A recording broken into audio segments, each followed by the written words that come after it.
Hello दोस्तों, कैसे हैं सभी लोग। दोस्तों कैसी चल रही है नीट एग्जाम की तैयारी। दोस्तों देखिए, अब तक हमने दो क्लास कर चुके हैं मोस्ट इम्पोर्टेंट यानी कि वेरी शॉर्ट क्वेश्चंस की। तो दोस्तों आज भी हम क्या करेंगे, वेरी शॉर्ट क्वेश्चंस पर बात करेंगे, यानी कि अति लघु प्रश्न पर बात करेंगे। देखिए दोस्तों, अति लघु प्रश्न किस प्रकार से आपको आएंगे एग्जाम में और किस प्रकार से आपको पूछे जा सकते हैं, वे सभी क्वेश्चन आज हम करेंगे।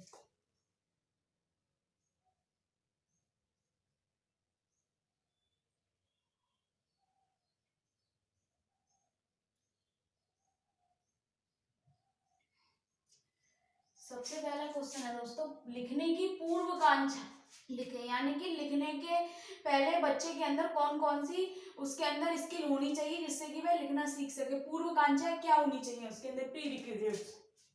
क्वेश्चन आपसे इंग्लिश में आएगा कि राइटिंग ऑफ प्री रिक्विजिट्स, यानी कि लिखने की पूर्वकांक्षाएं कौन कौन सी हैं। तो सबसे पहले है दोस्तों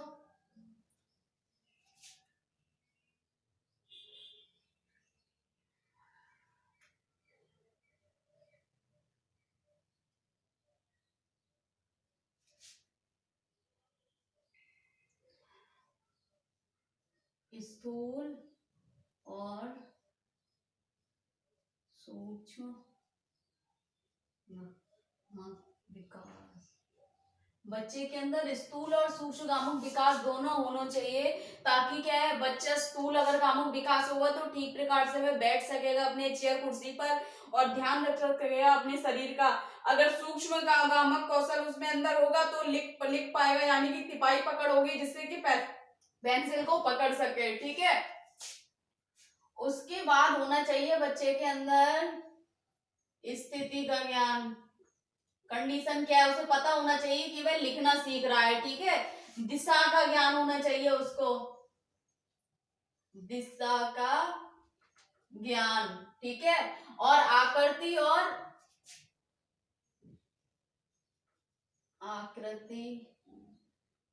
और आकार का मिलान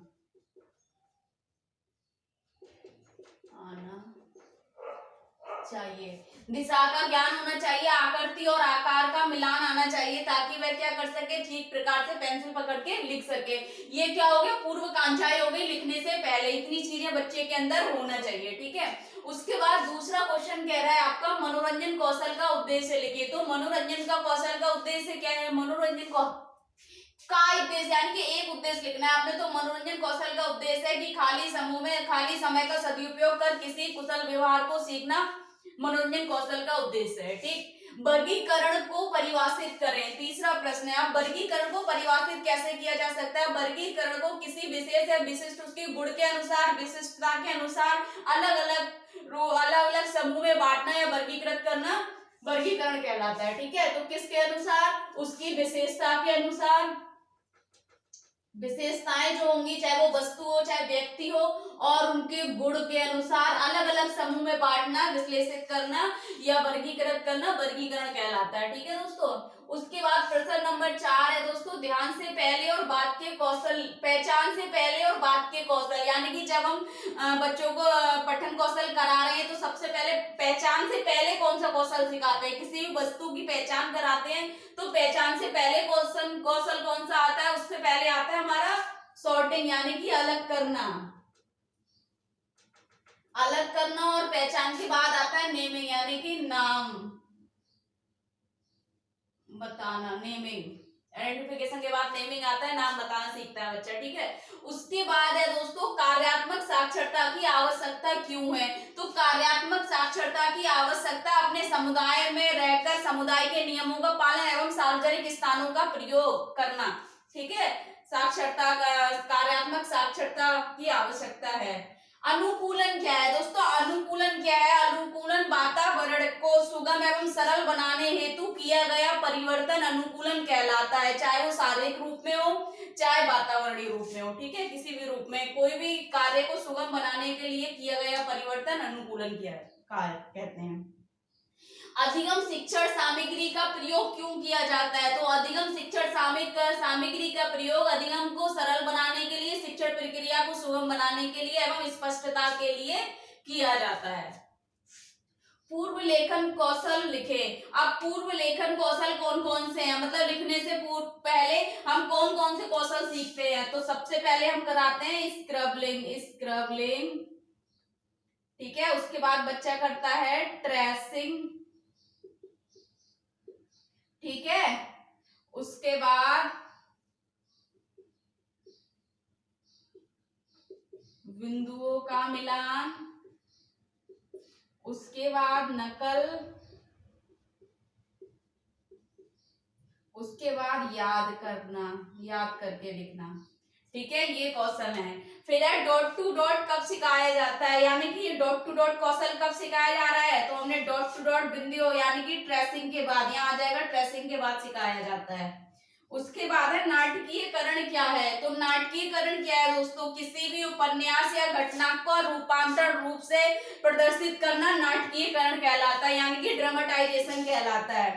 फिर आपका प्रश्न नंबर 11 बोल रहा है शिक्षण कौशल के प्रकार, स्किल्स ऑफ टीचिंग। शिक्षण कौशल के प्रकार वही हैं, सबसे पहला तो यही आ गया ड्रामेटाइजेशन, नाटकीयकरण हो गया, कहानी हो गया, स्टोरी टेलिंग हो गया, नरेशन हो गया आपका, और एक्सकर्जन यानी कि भ्रमण हो गया, और उसमें क्या था नरेशन, एक्सकर्जन और एक्सप्लेनेशन, ये ड्रामेटाइजेशन और स्टोरी टेलिंग, ये सभी क्या है दोस्तों हमारे शिक्षण कौशल के प्रकार हैं।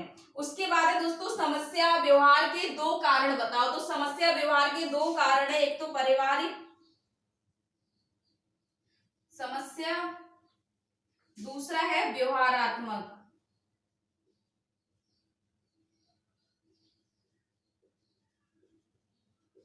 ठीक। उसके बाद है व्यवहारवाद की स्थापना किसने की। तो व्यवहारवाद की स्थापना जेबी वाटसन ने की थी, जेबी वाटसन ने की। देखिए दोस्तों आज का जो हमारा ये चल रहे हैं प्रश्न पेपर 4 और 5 के दोनों मिक्स है, ठीक है दोस्तों। उसके बाद है दोस्तों अभिवृद्धि और विकास में अंतर क्या है, यानी कि अभिवृद्धि में और विकास में अंतर क्या है। तो दोस्तों अभिवृद्धि क्या है, अभिवृद्धि है संरचनात्मक परिवर्तन, और विकास है प्रक्रियात्मक परिवर्तन, प्रक्रियात्मक परिवर्तन, ठीक है दोस्तों। उसके बाद प्रश्न नंबर 15 है आपका व्यवहारवाद का गठन कब हुआ। तो व्यवहारवाद का गठन 1913 में हुआ था, ठीक है। 16 प्रश्न कह रहा है आपका शिक्षा मनोविज्ञान किसके क्षेत्र में या किस क्षेत्र में कार्य करता है। तो शिक्षा मनोविज्ञान एक तो विकास के क्षेत्र में, विकास, मापन और मूल्यांकन, इन क्षेत्रों में कार्य करता है, ठीक है दोस्तों। विकास, अब विकास में शारीरिक विकास या मानसिक सारे विकास आ गए, जितने भी विकास है आपके वे सारे विकास, और मापन और मूल्यांकन के क्षेत्र में कार्य करता है। 17 नंबर प्रश्न आपका कि शिक्षा का आधार क्या है।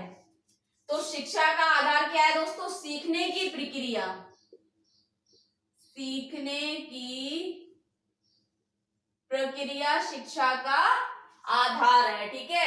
अवधान के प्रकार लिखे। अवधान का मतलब आप समझ रहे हो दोस्तों, अवधान का मतलब है यहाँ पर ध्यान या मनोयोग भी कहते हैं इसे, मनोयोग, ठीक है। ध्यान हो गया, टेंशन जिसे बोलते हैं। अवधान के प्रकार लिखे। तो अवधान के कितने, दो प्रकार हैं दोस्तों, एक तो है ऐच्छिक, दूसरा है अनैच्छिक, ठीक है। फिर है प्रश्न नंबर आपका 19 सह प्रक्रिया का मूल मुख्य अंग क्या है। तो सह प्रक्रिया का मुख्य अंग, सह का मतलब है सहायता या एक साथ, तो सह का है सीखना सिखाना, सीखना सिखाना, ठीक है। सह प्रक्रिया का मुख्य अंग है सीखना और सिखाना। प्रश्न नंबर 20 कह रहा है सीखना किसके लिए आवश्यक है। तो सीखना किसके लिए आवश्यक है, छात्र को या शिक्षार्थी के लिए आवश्यक है। अवधान किसी वस्तु को क्या प्रदान करता है, यानी कि ध्यान किसी वस्तु को क्या प्रदान कर रहा है, हम किसी चीज को ध्यान से देख रहे हैं, ठीक है। उसके बाद हमें क्या होता है, स्पष्ट होता है, यानी कि स्पष्टता, स्पष्टता प्रदान करता है, ठीक। प्रत्यक्षीकरण का प्रथम आवश्यक भाग क्या है? प्रत्यक्षीकरण का प्रथम आवश्यक भाग क्या है? हम किसी चीज का इमेजिनेशन कब कर पाएंगे? जब हम मानसिक रूप से ध्यान या अवधान कर पाएंगे, ध्यान कर पाएंगे, उसको कंसंट्रेट कर पाएंगे। ठीक है, अवधान करना क्या भाग है उसका? प्रथम आवश्यक भाग है अवधान। ठीक, अटेंशन। संप्रत्यय सीखने की विधि क्या है? संप्रत्यय सीखने की दो विधियां हैं दोस्तों। पहली है आपकी ग्रहण और दूसरी है चयन। प्रश्न नंबर 24 है दोस्तों, ध्यान में कमी के 3 लक्षण बताओ। ध्यान में कमी किसके अंदर होती है? ज्यादातर एडीएचडी बच्ची या ऑटिस्टिक चिल्ड्रंस में पाई जाती है। तो ध्यान में कमी का मतलब एक तो हो गया आपका अति चंचलता, ठीक है, बेचैनी, अति चंचल हो गया, बेचैनी हो गई,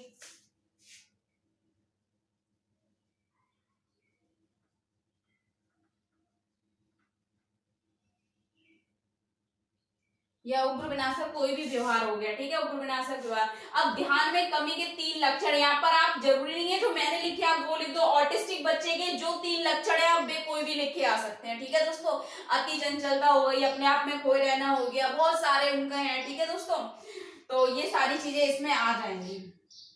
शारीरिक असाधारण के निर्देशन में क्या जरूरी है? यानी कि शारीरिक रूप से असाधारणता अगर हो रही है उसके लिए क्या जरूरी है? तो उसके लिए जरूरी है व्यवहार परिमार्जन। ठीक है, में क्या जरूरी है? अगर मैं पूछ ले में क्या जरूरी है, और इसके अंदर एक चीज और आ जाएगा, अगर वो पूछे व्यवहार शारीरिक असाधारण के लिए असाधारण में व्यवहार परिमार्जन के निर्देशन में क्या जरूरी है? इसमें शारीरिक असाधारण व्यवहार परिमार्जन के निर्देशन में क्या जरूरी है? तब आप लिख देंगे यहाँ पर व्यवहार परिमार्जन प्रयोगशाला। अगर क्वेश्चन उस टाइप से बनता है तो वैसे तो व्यवहार परिमार्जन ही होगा यहाँ पर। ठीक है, अगर वो यहाँ पर व्यवहार परिमार्जन को भी दे दे, शारीरिक असाधारण व्यवहार परिमार्जन के निर्देशन में क्या जरूरी है, तो प्रयोगशाला जरूरी होगी, जहां पर हम बिहेवियर मॉडिफिकेशन या मैनेजमेंट करेंगे। ठीक है, टेक्निक्स यूज करेंगे। अब 26 यानी कि 26% आपका कह रहा है संसार में पहला राष्ट्रीय मनोवैज्ञानिक संघ कौन सा है? तो सबसे प्रथम है संसार में वर्ल्ड में अमेरिकन एसोसिएशन, अमेरिकन संघ। ये देखिए दोस्तों, आपका पेपर 4 से और पेपर 5 के जो प्रश्न थे वो कंप्लीट हो चुके हैं। कल से हम पेपर 6 और 7 दोनों पर बात करने वाले हैं। तो इस प्रकार से आपको प्रश्न बनेंगे और इसी प्रकार से हो सकता है इनमें से बहुत सारे प्रश्न आपसे पूछ लिए जाएं। ठीक है दोस्तों, और अगर कुछ समझ नहीं आ रहा है तो कमेंट करते रहिए, पूछते रहिए दोस्तों। कुछ गलत लग रहा है तब आप कमेंट कर सकते हैं। तो दोस्तों ज्यादा से ज्यादा वीडियो को शेयर कर दो और एक लाइक कर दिया करो। क्या जाता है, आपका पैसा खर्च नहीं होता, उसमें कुछ नहीं होता, एक लाइक तो कर ही सकते हो दोस्तों। इतना मेहनत कर रहे हैं हम आपके लिए। तो सभी दोस्तों के लिए ऑल द बेस्ट दोस्तों। अच्छे से तैयारी करो, अच्छे से पेपर करके आओ दोस्तों। Thank you so much.